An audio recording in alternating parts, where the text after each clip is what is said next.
Hey everyone, this is Mikedot here for OnRPG.com, and welcome to another episode of OnRPG's Kicktracker Report, a monthly web series focused on Kickstarter gaming projects that you should know about. Where each month I go over a handful of new and ongoing Kickstarter gaming projects, take a quick look back at campaigns from previous episodes, and I give my thoughts on what makes some of these Kickstarter projects so special. For the month of July 2016, Greedy Guns by Tito Adams successfully reached its funding goal with over £11,000 raised from over 500 backers. With extra funding, they managed to reach a few stretch goals, which includes a new weapon, extra achievements, and the addition of new Game Plus.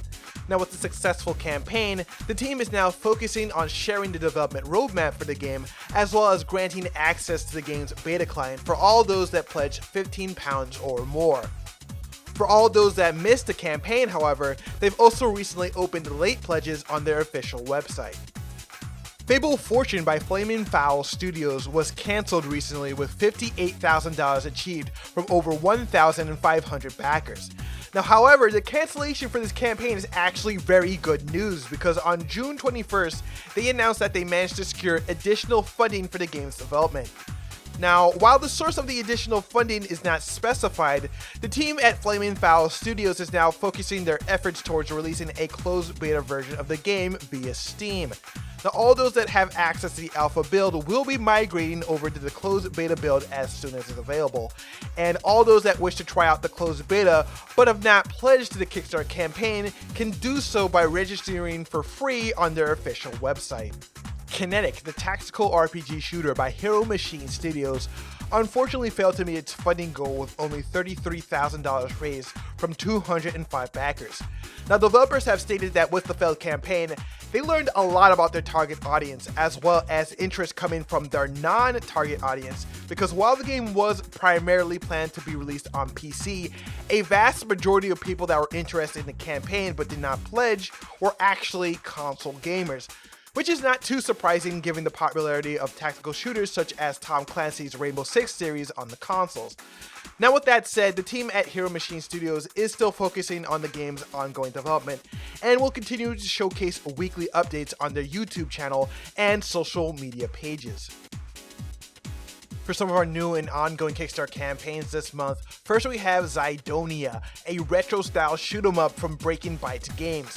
Now this game is all about recreating that old school arcade shoot 'em up feel for anyone that's fans of games like R-Type or Gradius with its 16-bit Neo Geo style graphics, Sega PCM soundtrack, and classic fast-paced gameplay. However, in order to stay unique and original, this also includes multiple stages for players to choose from throughout the game, a scavenger system for players to upgrade their weapons and ships on the fly, as well as a handful of customization options to make each playthrough different and unique. In order to get players hyped for the game, the team at Breaking Bytes has included a alpha demo for players to try out the game, which includes 3 playable characters, 2 stages, and a unique boss at the end of each stage, and a 3-part weapon system for players to try out. Now, I spent only a few minutes trying out the demo, which is fairly short, but you can tell that a lot of love for the classic shoot-'em-up genre was put into this game, since they went as far as to include a CRT monitor emulation option, which makes the game look like it's being played right off of a traditional arcade cabinet. Now, while I'm not too fond of CRTs these days, the fact that they went as far to include such emulation into the game is really cool. Now, as for the game itself, it plays just like you would expect from a classic shoot-'em-up with lots of power-ups, lots of enemies on screen, and lots of explosions. It's very easy and fun to play, and even just for an alpha demo, it's fun to just replay just to see if you can get a higher score. Now, at the time of this recording, this campaign has earned half of its base funding goal, and it needs to earn over $22,000 by July 27, 2016. Next up, we have Wizard of Legend, a 2D dungeon crawler created by Contingent 99. As the title suggests, Wizard of Legend is a fantasy-themed title where players assume the role of an amateur wizard whose goal is to overcome trials and tournaments in order to become the best wizard of all time. While also featuring roguelike elements such as randomized dungeons and loot, players can fight against knights, monsters, and other wizards using fast movement, as well as close to long-range magic attacks. All of this mixed together creates a gameplay experience where speed, quick reflexes, and fast thinking is key.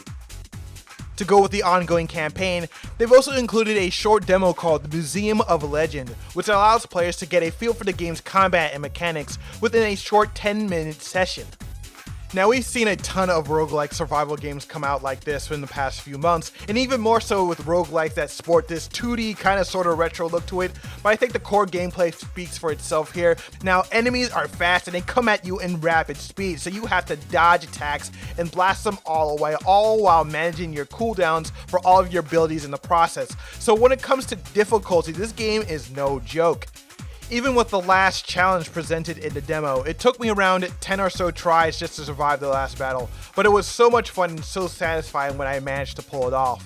So overall, I think the gameplay is more than enough to make it stand out from all the 2D kind of sort of retro roguelike action survival games out there. But anyway, at the time of this recording, this campaign has earned 90% of its funding goal, and it needs to reach $50,000 by July 21st, 2016.